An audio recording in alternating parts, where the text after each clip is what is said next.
सुनी अगुआ महान अब जवान चाहिए जवान समधिनिया जवान चाही त सुनी अगुआ महान अब समधिनिया जवान चाही। मतलब तोहरों के समझी चाहिए का नहीं, हम लोग के लिए गा रहे हैं।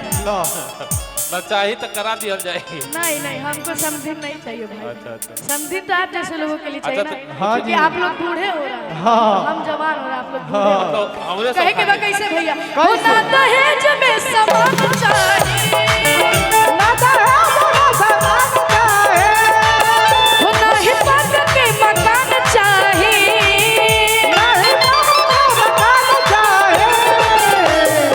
और का सुनी अगुआ महान बातें के अरमान समधिनिया जवान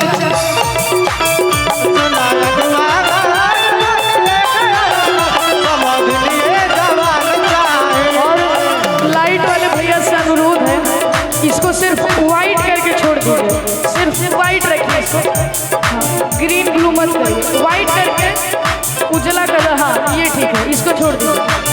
हो ना दहेज में सामान चाहिए, हो ना ही पाग के मकान चाहिए,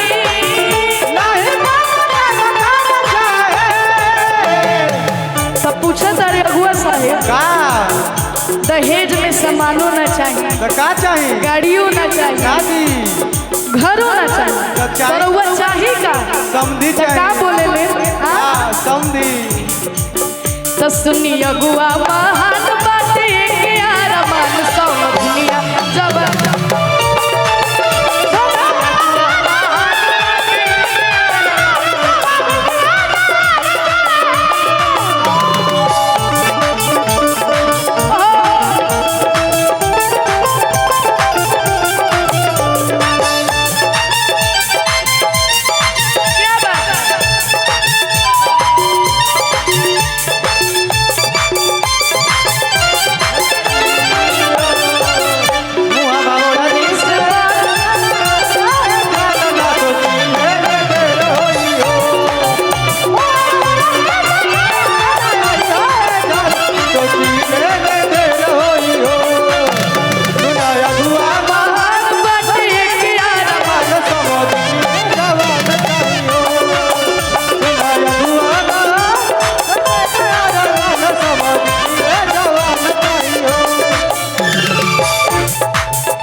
समधिन चाहिए।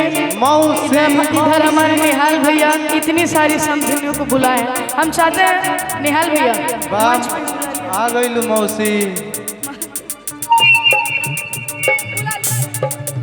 हम चाहते हैं जितनी भी नृत्यांगना है सबको मंच पे बुला लिया जाए। और क्या कहले रेड बुल पीला जरूरी नहीं है कहीं के बाकी से भैया कॉर्ड देते रहिए। हाँ अरे ना चाहे कूलर ना चाहे टीवी, पढ़ा लिखा चाहे हमारे बबुआ के बीबी,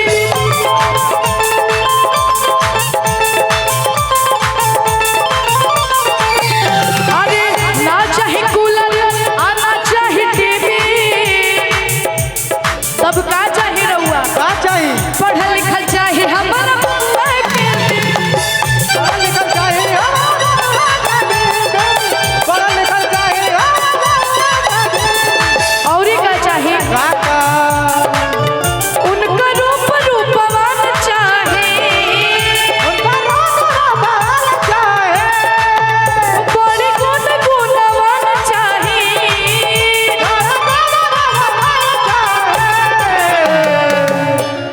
कि उनकर रूप रूपवान चाहे, आ बड़े गुण गुणवान चाहे। और एक बात हम पूछना चाहते हैं, यहाँ पे जितने भी हमारे चाचा लोग आइल बने जाए, एगो बात हम पूछम, जेकर जेकर बियाह भइल बा हमारे मेल में फीमेल में ना, माता बहन लोग से नहीं, हमारे जितने भी चाचा भैया लोग आए हैं, जेकर जेकर बियाह भइल बा एक बार तनी वो लोग हाथ उठाई जाता। क्योंकि बियाह नहीं नहीं हम आप लोग का नहीं पूछ रहे हैं। हमारे पुरुष में हमारे जितने भी चाचा आपका हुआ है। हाँ तो कैमरा लगा इसलिए हाथ उठा दिए, उधर कैमरा नहीं लगा तो इसलिए कोई हाथ नहीं उठा रहा। केकरो बियाह नहीं के भाई, सब लोग अभी कुंवार है। हाँ खाली हो गए चाचा हाथ उठैले हैं, खाली वही एक हाथ उठाए हैं, बाकी सब लोग अगल बगल दोस्त सब लोग। लेकिन अभी तो लेकिन बाबू पापा तो वीडियो बना रहे हैं। बाबू राहुल पापा जी भी ना उठे नहीं, राहुल पापा भी ना उठे ले।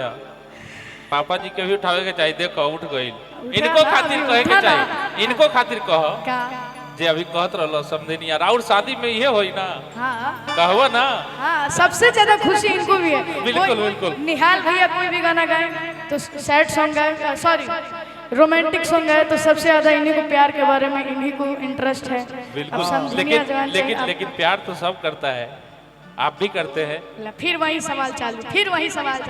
सुननी अगुआ महान बात है के यारमा समझनिया जवान। सुननी अगुआ महान बात है के यारमा समझनिया जवान चाहे। ओ ना दहेज में समान चाहिए, समान चाहे, ओ ना ही पता के मकान चाहिए।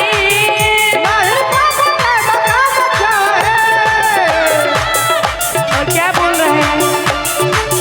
सुनी अगुआ महान बाटे के यारमा समझनिया जवान।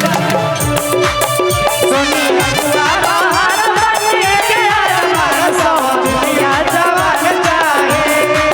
तो सुनी अगुआ महान बाटे के यारमा समझनिया जवान चाहे। सुनी अगुआ महान बाटे के यारमा समझनिया जवान चाहे। सुनी अगुआ महान बने के यारमा। सुना अगुआ महान बने के यारमा समझनिया जवान चाहे। सुना अगुआ महान बने के यारमा समझनिया जवान चाहे। सुना अगुआ महान बने के यारमा समझनिया जवान चाहे। सुना अगुआ महान बने के यारमा समझनिया जवान चाहे।